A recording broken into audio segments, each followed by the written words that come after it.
మీకు తెలుసా? పార్వతీదేవి చేసిన ఒక్క చిన్న తప్పు వల్లే ప్రపంచం మొత్తం చీకటిలోకైతే వెళ్ళిపోయింది. అదేంటనేదైతే మీకు ఫుల్‌గా అయితే షేర్ చేస్తాను. సో, వీడియోనైతే ఎక్కడ స్కిప్ చేయొద్దు. ఒక చిన్న సరదా ప్రపంచాన్నే చీకటిలోకి నెట్టేసింది. ఒక నిజమైన భక్తి దేవుడినే భూమికి దిగొచ్చేలా చేసింది. కైలాసంలో ఒకరోజు పార్వతీదేవి, శివుడు సంతోషంగా ఉన్నారు.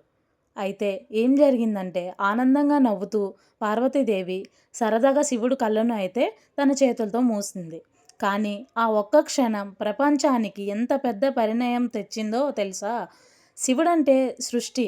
ఆయన కళ్ళే సూర్యుడు, చంద్రుడు. కాబట్టి ఆ క్షణంలోనే లోకం మొత్తం పూర్తిగా చీకటిలోకైతే మునిగిపోయింది. జీవులు గందరగోళంగా మారిపోయారు. ఎక్కడ చూసినా భయం, అల్లోకొలంలో శివుడు వెంటనే కళ్ళు తెరిచాడు. లోకం మామూలు స్థితికి వచ్చింది.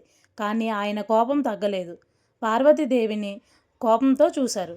పార్వతి, నీ చిన్న ఆట వల్ల లోకానికి ఇంత నష్టం జరిగింది. ఇది సరదాగా సాధారణం కాదు.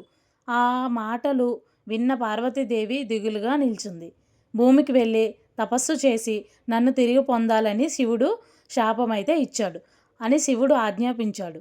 పార్వతీదేవి వినయంగా తల వంచింది. ఆమెకు బాధ ఉన్న భక్తి ఎక్కువ. ఆమె భూమికి వచ్చింది.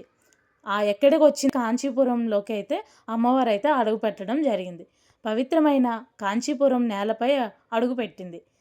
అక్కడ ఒక పురాతన మామిడి చెట్టు కనిపించింది. ఆ చెట్టు క్రింద కూర్చొని ఇక్కడే నా తపస్సు ప్రారంభం అనుకుంది. ఎలాంటి రాజ్య సౌకర్యాలు లేవు, ఎవరూ తోడు లేరు, ఒంటరిగా. కానీ ఆమె మనసులో మాత్రమే ఒక లక్ష్యం, శివుడిని తిరిగి పొందాలి. ఆమె గంగాజలం లేకపోయినా, పవిత్ర నదులు లేకపోయినా తన చేతులతోనే మట్టిని తీసుకొని ఒక శివలింగాన్ని అయితే తయారు చేసింది. ఆ శివలింగం ముందు కూర్చొని ప్రతిరోజు పూజ చేస్తూ శివుడిని నామస్మరంలో మునిగిపోయింది. రోజులు గడిచాయి, నెలలు గడిచాయి. కానీ పార్వతీదేవి తపస్సు మాత్రం తగ్గలేదు. అసలు ములుపు శివుడు ఆమెను పరీక్షించాలని అనుకున్నాడు. ఆమె భక్తి ఎంత బలంగా ఉందో చూద్దామని అనుకున్నాడు. వెంటనే ప్రకృతిని ఆజ్ఞాపించాడు. మేఘాలు గర్జించాయి, గాలి బలంగా వీచింది, భారీ వర్షం మొదలైంది. కాంచీపురంలో వరదలు వచ్చాయి. నీరు దృఢంగా పోతుంది, చుట్టూ ఉన్నంత కొట్టుకుపోతుంది. ఆ నీరు నేరుగా పార్వతీదేవి తయారు చేసిన ఆ మట్టి శివలింగం వైపు వస్తుంది. ఆమె గుండె వేగంగా కొట్టుకుంది. ఈ శివలింగం నా భక్తి, నా ప్రాణం. ఇది పోతే నన్ను ఏం చేస్తానో అనుకుంది.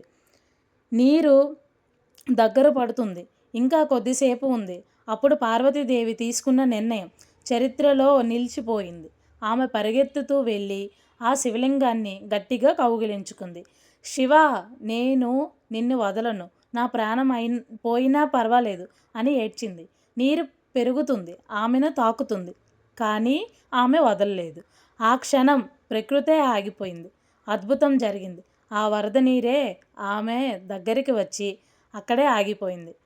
ఒక్క అడుగు కూడా ముందుకు రాలేదు. ఆమె భక్తి చూసి శివుడు కరిగిపోయాడు. ఆయన వెంటనే అక్కడ ప్రత్యేకమయ్యాడు. దివ్యకాంతితో చిరునవ్వుతో, పార్వతి, నీ భక్తి నిజమైనది, నీ ప్రేమ నన్ను కట్టిపడేసింది అన్నాడు. పార్వతీదేవి ఆనందంతో కన్నీళ్లు పెట్టుకుంది. శివుడు ఆమెను అంగీకరించాడు, మళ్ళీ తనతో కలుపుకున్నాడు. అప్పటి నుంచి ఆ ప్రదేశం పవిత్రంగా మారింది. అక్కడ శివుడు ఏకాంబరేశ్వర స్వామిగా ప్రసిద్ధి పొందాడు. ఏక అంటే ఒకటి, ఆ అంబ అంబర్ అంటే ఆకాశం.